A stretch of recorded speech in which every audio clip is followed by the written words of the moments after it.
Lecture du livre de la Genèse. Quand Adam eut mangé du fruit de l'arbre, le Seigneur Dieu l'appela et lui dit : « Où es-tu donc ? » L'homme répondit : « J'ai entendu ta voix dans le jardin. J'ai pris peur parce que je suis nu, et je me suis caché. » Le Seigneur reprit : « Qui donc t'a dit que tu étais nu ? Aurais-tu mangé de l'arbre dont je t'avais interdit de manger ? » L'homme répondit : « La femme que tu m'as donnée, c'est elle qui m'a donné du fruit de l'arbre, et j'en ai mangé. » Le Seigneur Dieu dit à la femme : « Qu'as-tu fait là ? » La femme répondit : « Le serpent m'a trompée, et j'ai mangé. » Alors le Seigneur Dieu dit au serpent : « Parce que tu as fait cela, tu seras maudit parmi tous les animaux et toutes les bêtes des champs. Tu ramperas sur le ventre et tu mangeras de la poussière tous les jours de ta vie. Je mettrai une hostilité entre toi et la femme, entre ta descendance et sa descendance. Celle-ci te meurtrira la tête, et toi tu lui meurtriras le talon. » L'homme appela sa femme Ève, c'est-à-dire la vivante, parce qu'elle fut la mère de tous les vivants.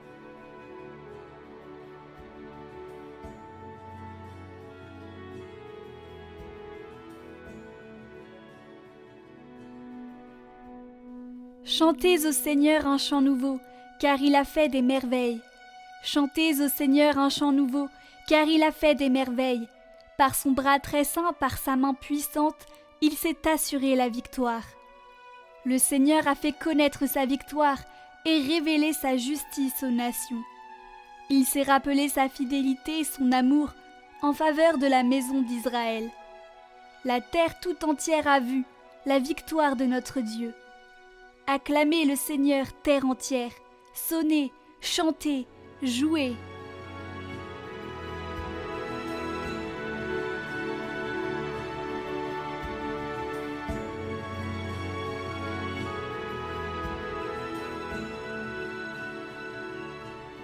Lecture de la lettre de saint Paul apôtre aux Éphésiens. Béni soit Dieu, le Père de notre Seigneur Jésus-Christ. Il nous a bénis et comblés des bénédictions de l'Esprit, au ciel, dans le Christ. Il nous a choisis dans le Christ avant la fondation du monde, pour que nous soyons saints, immaculés devant lui, dans l'amour. Il nous a prédestinés à être, pour lui, des fils adoptifs, par Jésus, le Christ.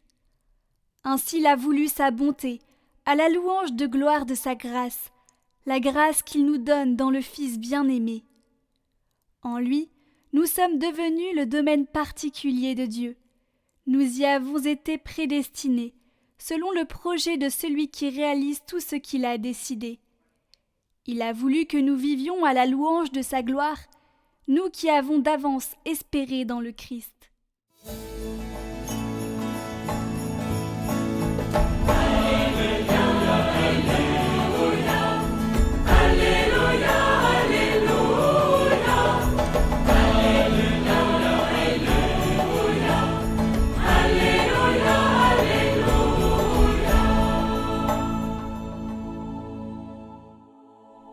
Je te salue Marie, comblée de grâce, le Seigneur est avec toi.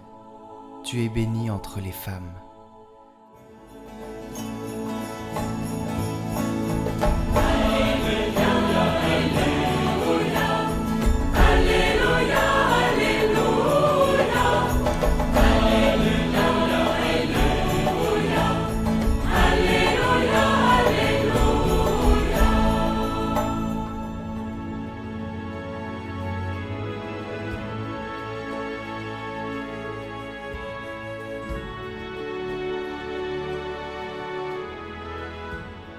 Évangile de Jésus-Christ selon saint Luc.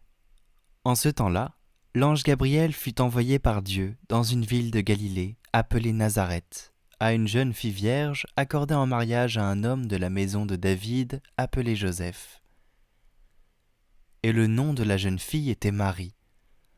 L'ange entra chez elle et dit : « Je te salue, comblée de grâce, le Seigneur est avec toi. » À cette parole, elle fut toute bouleversée, et elle se demandait ce que pouvait signifier cette salutation. L'ange lui dit alors : Sois sans crainte, Marie, car tu as trouvé grâce auprès de Dieu. Voici que tu vas concevoir et enfanter un fils. Tu lui donneras le nom de Jésus. Il sera grand. Il sera appelé Fils du Très-Haut. Le Seigneur Dieu lui donnera le trône de David, son père. Il régnera pour toujours sur la maison de Jacob, et son règne n'aura pas de fin. Marie dit à l'ange, « Comment cela va-t-il se faire, puisque je ne connais pas d'homme ?» L'ange lui répondit, « L'Esprit Saint viendra sur toi, et la puissance du Très-Haut te prendra sous son ombre. C'est pourquoi celui qui va naître sera saint. Il sera appelé Fils de Dieu. Or, voici que dans sa vieillesse, Élisabeth, ta parente, a conçu elle aussi un fils, et en est à son 6e mois, alors qu'on l'appelait la femme stérile. Car rien n'est impossible à Dieu. » Marie dit alors, « Voici la servante du Seigneur, que tout m'advienne selon ta parole. » Alors l'ange la quitta.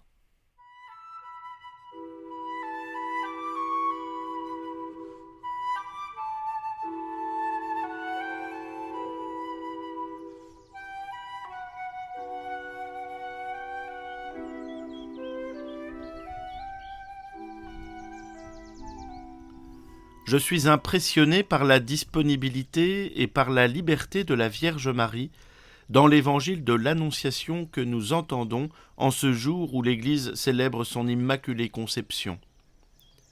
Les peintres de la Renaissance ont souvent représenté la Vierge, interpellée par l'ange Gabriel, et je retiens son visage marqué en même temps par la surprise et la douceur. Les obstacles sont pourtant nombreux. D'abord, la parole de l'ange est étrange, car Marie est vierge, et on lui annonce qu'elle va être mère. Il y a de quoi s'interroger. Ensuite, Marie doit se sentir bien indigne de la confiance de Dieu. La mission qu'elle reçoit est immense. Enfin, la parole de l'ange vient sans doute déranger les projets de la jeune fille, promise en mariage à un honnête charpentier. Malgré tous ces obstacles, le dialogue est simple et court. L'ange n'y va pas par 4 chemins, et la Vierge ne cherche pas d'échappatoire. On entend parfois que Marie n'avait pas le choix de répondre oui ou non.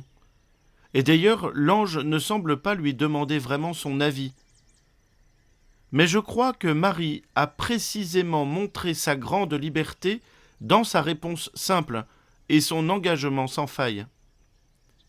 C'est parce qu'elle est libre que Marie est disponible et obéissante. Et sa liberté vient du fait que son cœur ne connaît pas le péché. L'avez-vous remarqué ? C'est quand nous péchons que nous devenons compliqués.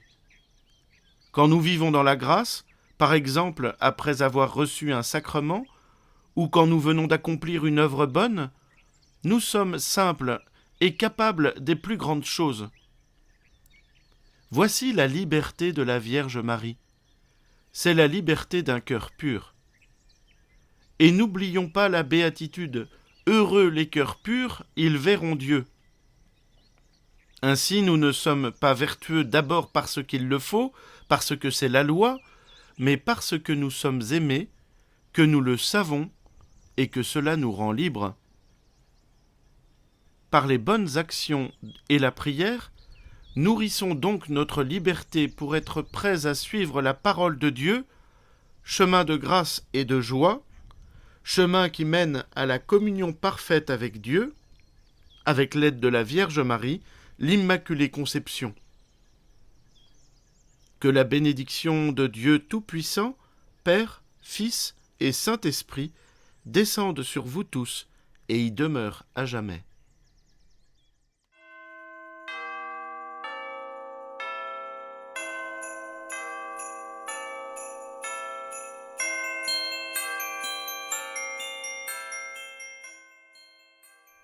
Gloire à toi, Marie, ici et partout. La création se réjouit, ô pleine de grâce, les cohortes des anges et tout le genre humain. Ô temple sanctifié, et paradis du Verbe, fierté des vierges, grâce à qui Dieu s'est incarné et fait enfant, lui, notre Dieu qui est avant les siècles. De ton sein, en effet, il a fait un trône. Il a rendu tes flancs plus vastes que les cieux. En toi, ô pleine de grâce, toute la création se réjouit. Gloire à toi, ainsi soit-il. Salut, ô Marie, c'est grâce à vous que nous pouvons participer à la chair très pure du Christ et que nous osons approcher de la table très redoutable.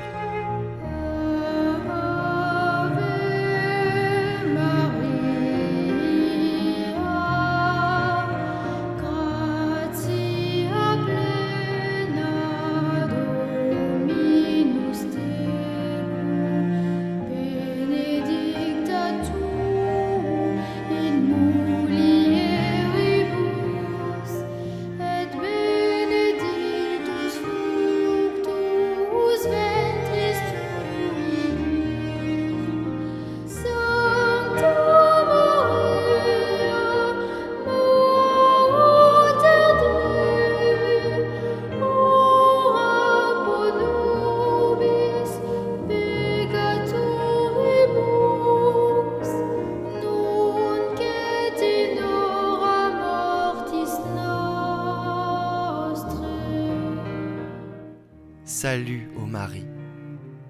C'est grâce à vous que nous pouvons goûter le vrai pain, le pain immortel.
Ainsi soit-il.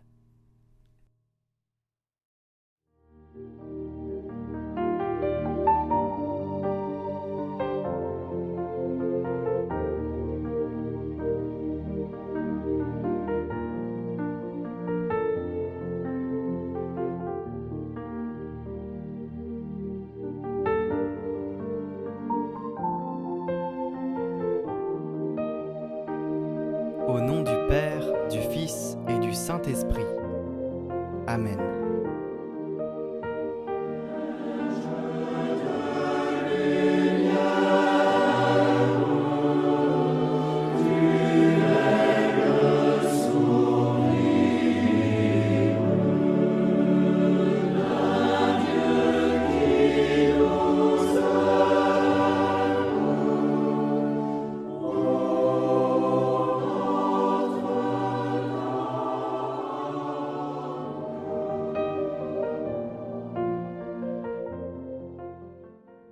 Évangile de Jésus-Christ selon saint Jean.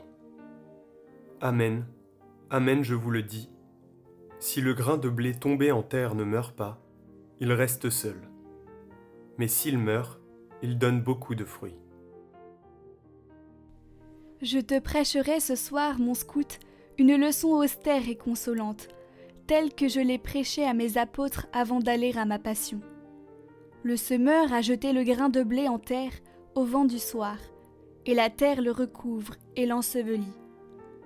Apprends, mon scout, la leçon de l'insuccès. Apprends la fécondité du sacrifice, et qu'un grain de blé t'enseigne ses merveilles. Après 2 semailles, après 4 semailles, évalue, si tu peux, combien d'épis sont nés de la mort d'un seul grain de blé. Ne t'étonne pas des échecs, il y a des échecs productifs. Ne te scandalise pas de voir disparaître dans l'obscurité ceux qui te semblent destinés à remuer le monde. Laisse hiverner ces âmes, elles produiront leur répit l'été venu. Un grain de blé, es-tu davantage ? Mais si après de longs mois ou de longues années d'attente, tu produis un épi, alors ton sacrifice aura rendu 100 pour 1. Je vous salue Marie, pleine de grâce, le Seigneur est avec vous. Vous êtes bénie entre toutes les femmes, et Jésus, le fruit de vos entrailles, est béni. Sainte Marie, Mère de Dieu, priez pour nous, pauvres pécheurs, maintenant et à l'heure de notre mort. Amen. Je vous salue Marie, pleine de grâce, le Seigneur est avec vous. Vous êtes bénie entre toutes les femmes, et Jésus, le fruit de vos entrailles, est béni. Sainte Marie, Mère de Dieu, priez pour nous, pauvres pécheurs, maintenant et à l'heure de notre mort. Amen. Je vous salue Marie, pleine de grâce, le Seigneur est avec vous. Vous êtes bénie entre toutes les femmes, et Jésus, le fruit de vos entrailles, est béni. Sainte Marie, Mère de Dieu, priez pour nous, pauvres pécheurs, maintenant et à l'heure de notre mort. Amen. Seigneur Jésus, par les mains de Marie et l'intercession du vénérable Père Sevin, étendez votre miséricorde sur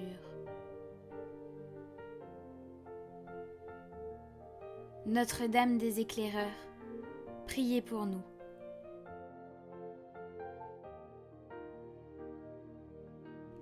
Seigneur, il y a un siècle, vous avez appelé le Père Jacques Sevin à fonder, par le scoutisme, une véritable école de sainteté. Aujourd'hui, à son exemple et en demandant son aide, faites que nous devenions des hommes et des femmes dévoués, francs et courageux. Que son idéal de chevalerie nouvelle nous éclaire et nous emporte vers le don de nous-mêmes, pour votre plus grand service. Seigneur, par l'intercession du vénérable Père Sevin, aidez-nous à devenir des éclaireurs d'hommes, des saints au cœur du monde. Amen.